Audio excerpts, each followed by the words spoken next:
तुम्ही मंडल यात्रा काढली, तुम्ही जर ओबीसीचं लागून चालन केलं तर आम्ही तुम्हाला बघून घेऊ.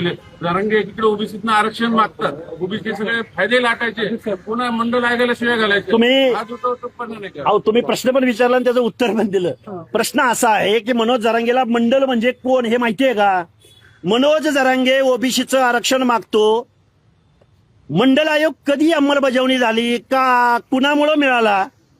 महाराष्ट्रातली मंडल आयोग अंमलबजावणी व्हावी म्हणून महाराष्ट्रात कोण कोण लढलं ह्याचं काही माहिती आहे का जरांगेला? जरांगेच्या बॅनरवरती कधी बीपी मंडलांचा फोटो दिसला का? कधी बीपी सिंगांचा फोटो दिसला का? कधी दिबा पाटलांचा फोटो दिसला का? कधी प्रतापराव ढाकणे आपलं बबनराव ढाकणेंचा फोटो दिसला का? नाही. मनोज जरांगे हा बावळट माणूस आहे. त्याला ओबीसी आरक्षणाची अक्कल नावाचा प्रकार नाही. म्हणजे आणि हे बघा, प्रश्न असा आहे की जातीच्या नावाने धमके देतो हे पटतं, कारण अजिबात मराठ्यांचं राजकारण बाकीचे लोक असं कसं चालेल? असं चालणार नाही. ओबीसी बघून घेतील. ओबीसी अरे ओबीसी बघितलं ना.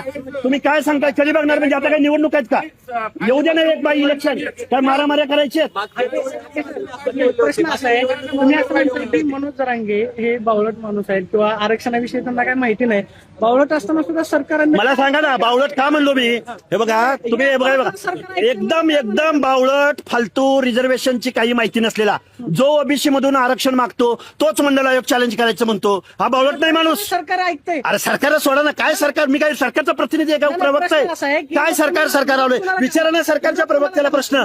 मुख्यमंत्र्यांना प्रश्न विचारा ना. कोण आहे मनोज जरांगे? काय लावलंय? हे बघा, मला एक सांगा, ज्या घरामध्ये प्रवेश करायचा आहे मनोज जरांगेला, त्या घराचं अस्तित्वच मान्य नाही. तो मंडल आयोगाला चॅलेंज करायचं म्हणतोय. बावळट नाही माणूस हा. प्रश्न असा आहे मग की जर सरकार निर्णय घेतंय तर मग तुमचा विरोध कोणाला आहे? मनोज जरांगे सरकारला विरोध आहे. सरकारला तर विरोध आहेच. जे फाडलाय आम्ही वेळोवेळी. आता किती वेळा सांगू तुम्हाला? सरकारच्या या धोरणांना आमचा विरोध आहे. कारण ओबीसीचं आरक्षण आज रोजी पंचायत राजमधलं संपलंय, शिक्षणातलं संपलंय, नोकऱ्यातलं संपलंय. आहे ना धोरणांना विरोध सरकारच्या?